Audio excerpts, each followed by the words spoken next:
Okay, back again. As I was saying, when you're getting ready to close a bracelet or a necklace, you got to decide what kind of clasp you want to use. Since you're going to be putting the wire over, whatever clasp you're using, you want to use something that's closed, because obviously if you used like an open jump ring, the wire would come through the opening. So you want to either use closed jump rings like these. These are the same as the regular jump rings except that they're soldered closed. You can use these on the end and then put like regular jump rings on and a different kind of clasp, like say a lobster claw or one of the spring ring. You can do those. But whatever, you would have to use one of the open jump rings. Like for example, you would put like a closed jump ring to finish it and then put the open one to connect it. So you could do that. We're going to use a toggle clasp for this particular bracelet. It already has closed loops. See, on both of them are already closed. So we can use these and we don't need to use the closed jump rings. So what I'm going to do here, first thing I'm going to show you, this is your crimping plier.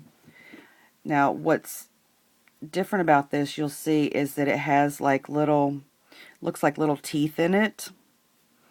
If you close it, the hole that's closest to the bolt, when you close it, is shaped like a pair of lips.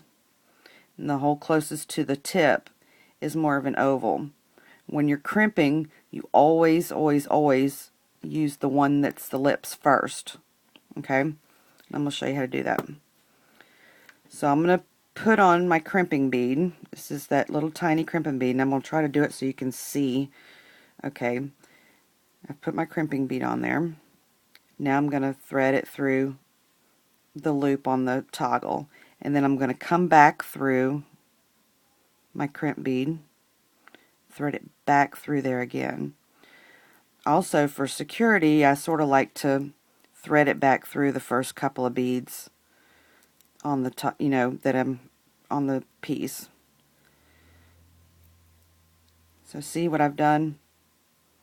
Threaded it through the crimp bead, then through the end of the toggle, then looped back through the crimp bead again, and then back through the top 3 beads. It really doesn't matter how many beads you go through. And some beads, the hole's going to be too small anyway, so you're not going to be able to thread it back through. If you can, it's a good practice to do. And then you just kind of pull it tight. You see where we're at now?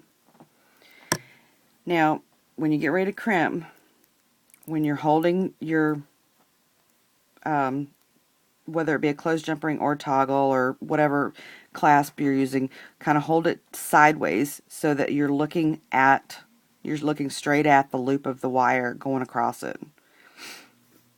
You pick up your crimping pliers and you lay that crimp bead right in that slot that's closest to the bolt, the one that looks like the lips. You just kind of lay it in there. You see what I'm doing? And then you come down on it and squeeze.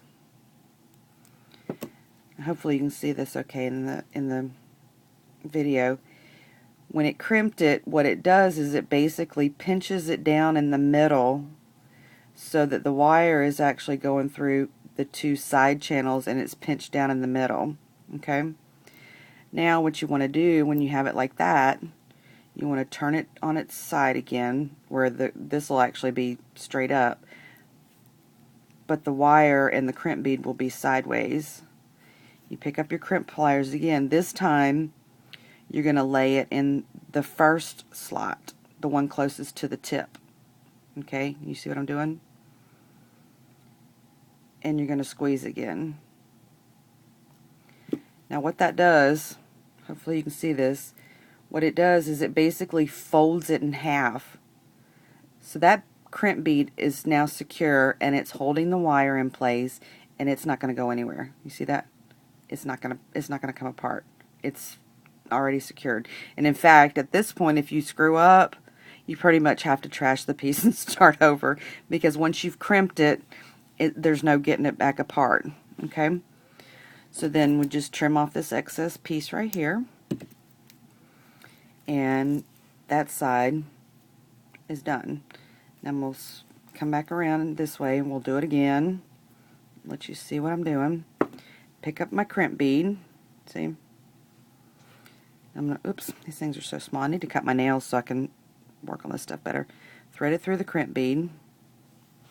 Pick up my other end of my toggle. Thread it through.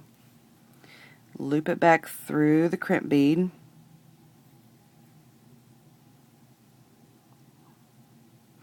And back through the top few beads. See? Hopefully you can see what I've done here. Okay, see that?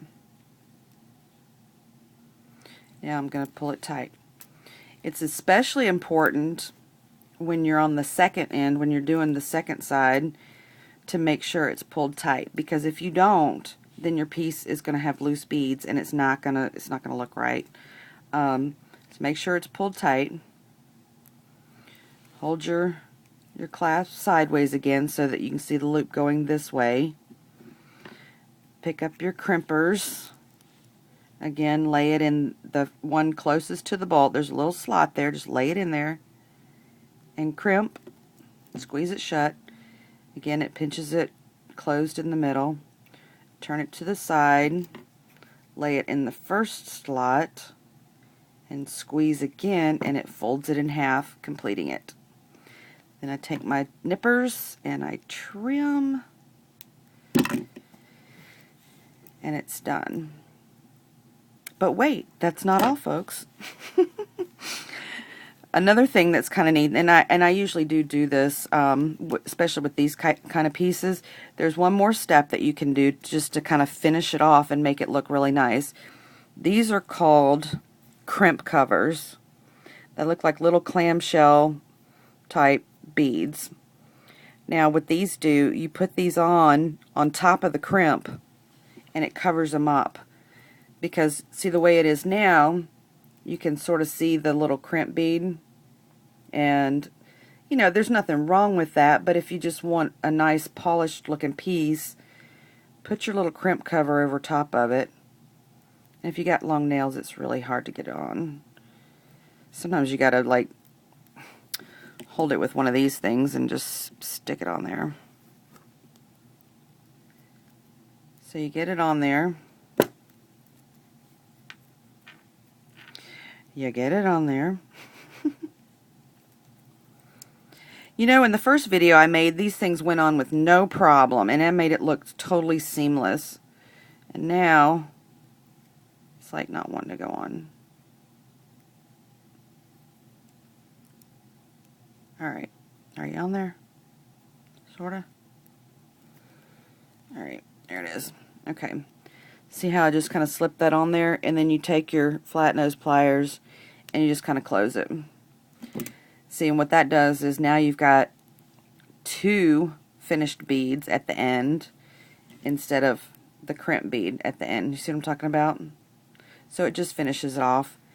And again, just take your little crimp cover, your little clamshell, put it on there.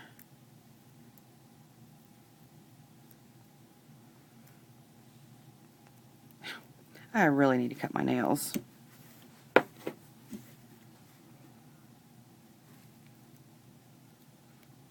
Okay. And then close it up. There. Now you've got your finished piece. And probably too small because I didn't measure it, but you get the idea. Yeah, I should have used, that's the other thing too. You can see I use different beads in this one than I did in the first video. The other thing, if anytime you're using toggles, make sure that there's enough room that it's going to go in okay. See how that was a little tight because these beads are sort of big. I mean, it goes in, it was just a little bit of a tight fit. But anyway, but yeah, if you're using toggles, you should always use like smaller beads at the end, just so you don't have any trouble with it going through. So that one's done. And so we made a bracelet and an earring.